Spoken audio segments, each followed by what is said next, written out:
It happened this past spring, sometime in April 2023. I had just graduated early from college in Pennsylvania, and for the first time in years, I had no school, no work, no schedule. It sounded nice at first, freedom, peace, time of rest. But by the second week of doing nothing, I started losing my mind.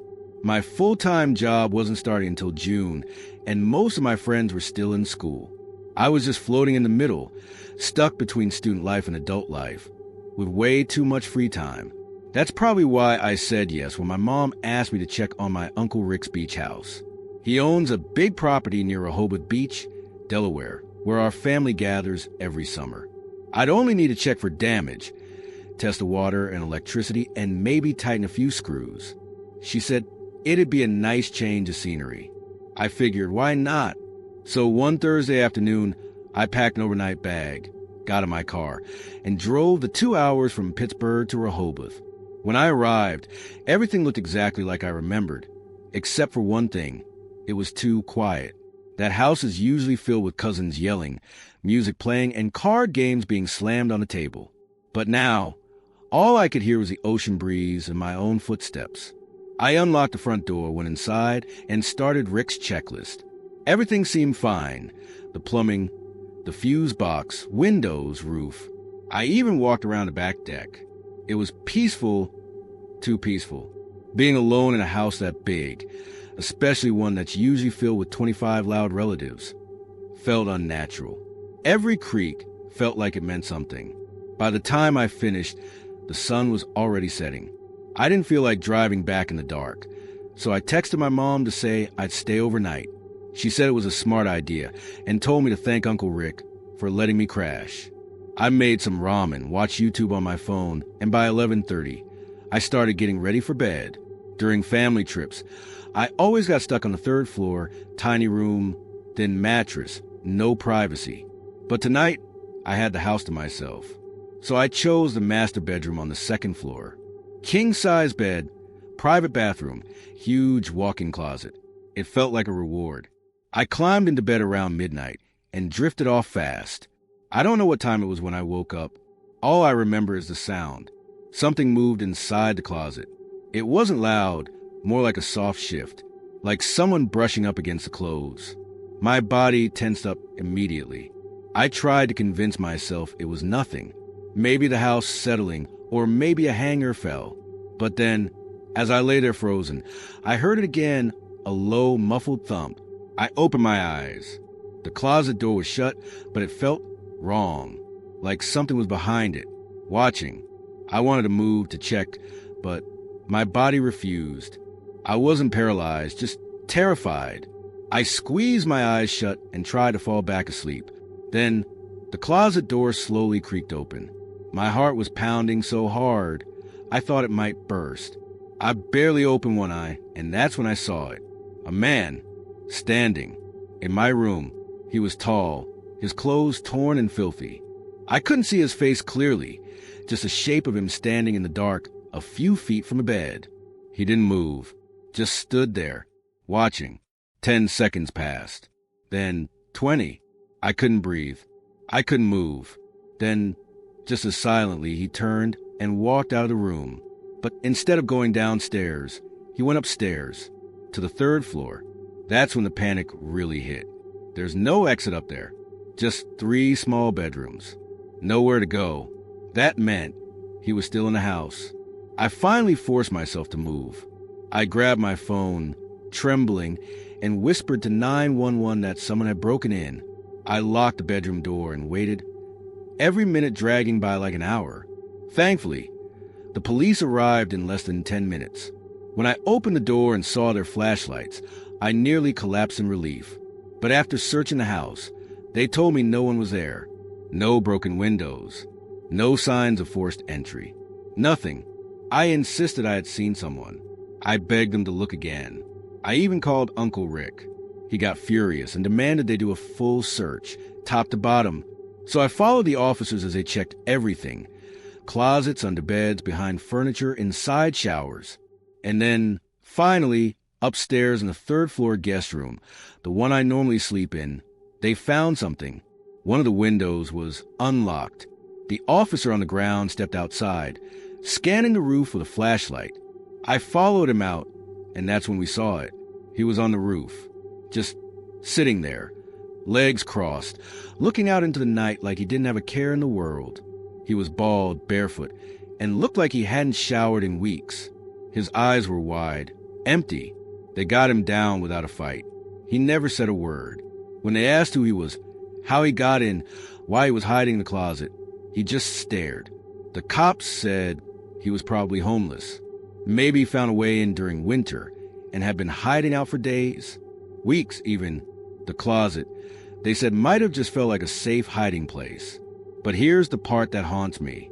If I hadn't chosen to sleep in the master that night, I would have been in that third floor bedroom, the same one where he unlocked the window, the same room he ended up right outside of, and who knows how that night would have ended then.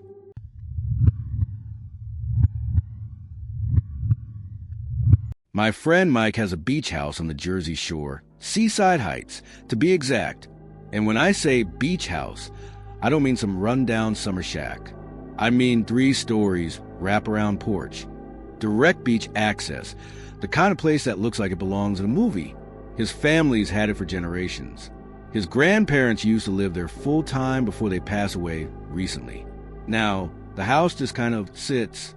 Mike's family mostly lives out on the West Coast, and his parents are too busy to visit. So Mike has free reign to go there whenever he wants. His dad had plans to rent out, maybe turn it into an Airbnb, but nothing ever came of it, especially in the off-season. It's hard to find people willing to rent a massive beach house. So it just waits, quiet, empty, and untouched. It was mid-July when Mike texted me, asking if I want to come down for the weekend. I didn't even hesitate. I had no plans, and the idea of escaping the beach, even just for a couple of days, sounded perfect. We weren't planning anything wild. No crazy parties or huge friend groups. Just 2 guys hanging out, hitting the beach, walking the boardwalk and soaking in the sun. Chill vibes. I packed a duffel bag, and we made the 2-hour drive from central Jersey down to the coast. The first night was perfect. We dropped our bags upstairs. He gave me the guest room on the 2nd floor, while he took the room across the hall. The house had that classic beach smell, salt, old wood, and sand baked into floorboards. It felt like time stopped there, like nothing had changed in decades. After getting subs from a nearby shop, we walked the beach for a bit. Mike brought a couple fishing rods, and we cast lines more for the atmosphere than the fish. The moonlight reflected off the waves, and at one point we ran into 2 girls about our age walking barefoot along the shore. We talked for a while. Nothing serious, just light flirting, exchanged numbers, and went our separate ways. The night ended with us, sitting quietly by the water, the ocean breeze washing over us. The next morning, we jogged the boardwalk, grabbed smoothies, and spent most of the day out in the sun. That evening, Mike brought up the idea of hitting a few bars, but honestly, we were both so drained, it didn't appeal anymore. We ended up crashing early, sometime around 11. I woke up just after midnight to this shrill, piercing beep. At first, I thought I was dreaming, but then it kept going. High-pitched, loud, repetitive. I sat up in bed, heart pounding, trying to figure out where it was coming from. It wasn't my room, not even the hallway. It sounded like it was coming from above me. I jumped out of bed and ran to Mike's room, shook him awake. He groaned, sat up, and when I told him what I heard, he was on his feet instantly. We didn't even stop to put on shoes. We just bolted upstairs to the 3rd floor, not knowing what we'd find. The 3rd floor was mostly unused, just a couple of extra bedrooms and an old storage closet. There were no lights on, only a bit of moonlight bleeding in through the small window at the end of the hallway. We turned on the overhead light, expecting smoke, maybe even fire. But there was nothing. No smoke, no heat, no smell. Just that beeping. We split up, checking each room until I found it, on the bed in the farthest bedroom. Tucked under a pillow was a small black device, about the size of a walkie-talkie, with no screen, no labels, just a blinking red light, and a single toggle switch on the side. I picked it up, flipped the switch, and instantly the beeping stopped. Mike came into the room right then, and froze when he saw me holding it. He asked me if I'd ever seen it before. I hadn't. I asked him the same. He hadn't either. We stared at it for a while, trying to make sense of it.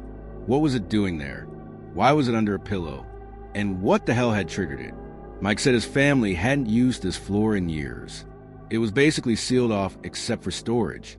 He swore no one else had been there. Not his parents, not a cousin, no friends. And the thing is, it wasn't some kind of smoke detector. It didn't look like one. It didn't even belong to the house. It was just there. I sat down, staring at the device, and then a horrible realization hit me. I picked it back up and flicked the switch. Beep, beep, beep. I turned it off again. Silence. Mike's face went pale. The only way to trigger that is by hand, he whispered. And that meant someone had been in that room. Maybe earlier that day. Or maybe just minutes before we ran upstairs. We didn't waste time. Mike called the cops while I locked the door and pushed the desk in front of it. We waited in total silence, hearts pounding, trying not to imagine someone still hiding in the walls or closet. The police arrived fast. We ran downstairs and met them at the door. We told them everything as quickly as we could, and they took it seriously. Guns drawn, flashlights out. They did a full sweep of the house. What they found upstairs was worse than we expected. Every window on the third floor was wide open, even the ones in the bathrooms. And the room where I found the device, it was trashed. Drawers dumped, mattresses flipped, clothes scattered. We hadn't noticed that before. When we first searched, everything looked tidy. That meant someone had been in that room while we were downstairs, probably while we were walking the cops through the story. But now, gone. No fingerprints, no signs of forced entry, just open windows and a weird black device we couldn't explain.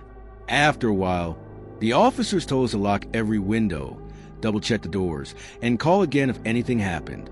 Then they left. Mike and I didn't want to stay the night, but it was almost 3 a.m. We told ourselves it was just some sick prank, or maybe someone homeless looking for a place to crash. But I couldn't shake one thought. What if they were still inside, somewhere we hadn't checked? Or worse, what if they'd been watching us the whole time? We left first thing in the morning, but I haven't been back since. And as far as I know, Mike hasn't either.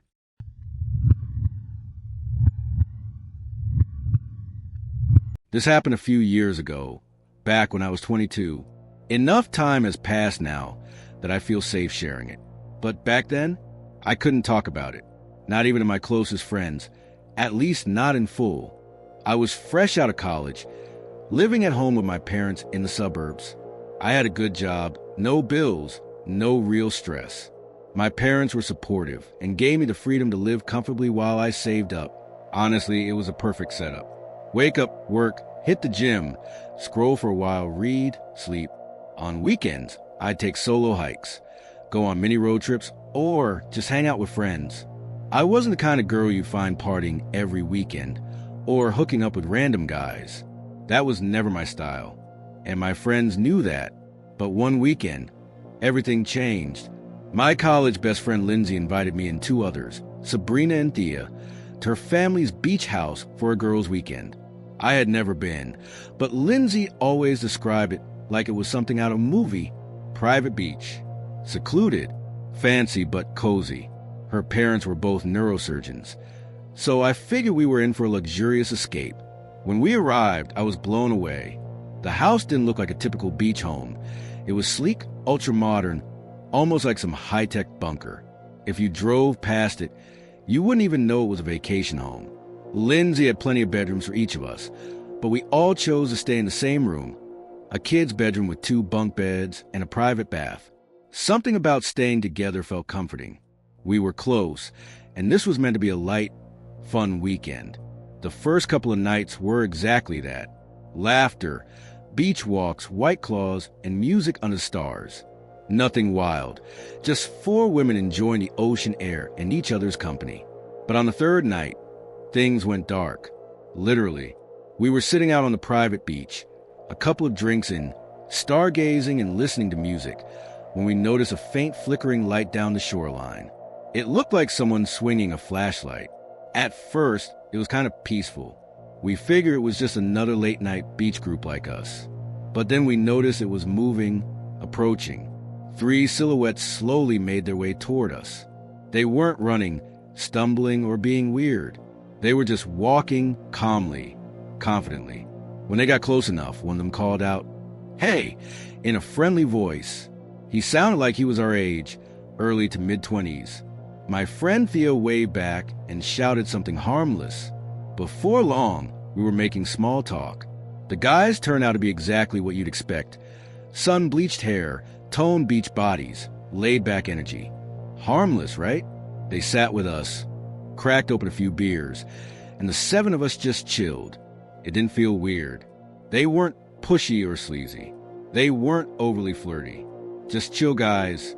An hour passed. We were all tipsy, and the guys invited us back to their place, which they said was just a short walk up the beach. They said they had more drinks, better music, and a fire pit. Honestly, I was exhausted. My introvert battery was dead. Thea and Sabrina were clearly into the idea, and into the guys. Lindsay seemed hesitant, but I could tell she felt like she had to go to keep an eye on them. Me? I opted out. I gave them a tired smile, waved goodnight, and walked back to the house by myself. I showered, scrolled my phone a bit, and knocked out around 2 a.m. At 3:11 a.m., I woke up to a FaceTime call from Lindsay. I groggily answered, and what I saw on the screen jolted me fully awake. She was crying, panicking, her voice shaking as she screamed into phone. They took them. They took Sabrina and Thea. "You have to get my car. Now!" My body went cold. I shot out of bed, shaking, barely able to think straight. I asked why she hadn't just called the cops. She said she already had, but I was closer. I could move now. She stayed on the line, talking me through everything as I tore down the stairs, found the gate control, grabbed her keys, and jumped into her car. She told me there were about 10 houses down the beach, and the guys had just thrown the girls into an SUV and sped off. I floored it. The streets were dead silent. No other cars. I pushed the speed limit way past safe. I couldn't feel anything except adrenaline and fear. A few minutes later, I saw a vehicle matching Lindsay's description up ahead, an older black SUV, moving slowly down the road. I kept my distance, called 911, and gave the dispatcher our exact location. The dispatcher told me not to engage. Just follow. I did. About 2 minutes later, flashing red and blue lights erupted down the road. The SUV didn't try to run. Maybe they thought it was unrelated. But when the cops approached, everything exploded into chaos. I watched as officers surrounded the vehicle, guns drawn. They pulled all 3 men out at gunpoint and forced them onto the pavement, cuffed and restrained. Then one officer approached the trunk and opened it. And that's when I saw Thea and Sabrina. They were inside, bound, bruised, terrified. I can't describe what that moment felt like. It was surreal. I wasn't just scared anymore, I was furious, disgusted, broken. The guys were arrested on the spot. Later, Lindsay filled in the blanks. After I left, things went south quickly. Thea and Sabrina kept drinking with the guys while Lindsay tried to stay sober. One of the men got aggressive with Lindsay when she told him she wasn't interested. They argued, and he screamed at her to leave. She left, but halfway home, realized she'd forgotten her purse. When she came back for it, she saw the 3 guys throwing Thea and Sabrina, drunk and barely conscious, into the SUV. One of them was shouting, "Don't scream, or it gets worse." Lindsay immediately called the cops. Then she called me. The rest is history. Turns out, the house the guys were staying in wasn't even theirs. It belonged to an elderly couple who were out of the country. They had broken in days earlier. God knows what their real plan was. They were charged with multiple felonies: kidnapping, unlawful restraint, assault, breaking and entering, and more. Thea's parents are both lawyers and did everything they could to keep the case out of the public eye and ensure those men never saw daylight again. They succeeded. The guys are serving long prison sentences. But honestly, I don't think any sentence is long enough for what they did. As for me, I didn't go to a beach for 2 years after that. I couldn't. I became paranoid, antisocial, withdrawn, but not as much as Thea and Sabrina. The trauma they carry is immeasurable. Sometimes I think the only reason we were able to save them is because I said no that night. If I'd gone along, no one would have been left to call for help, and they might never have made it back.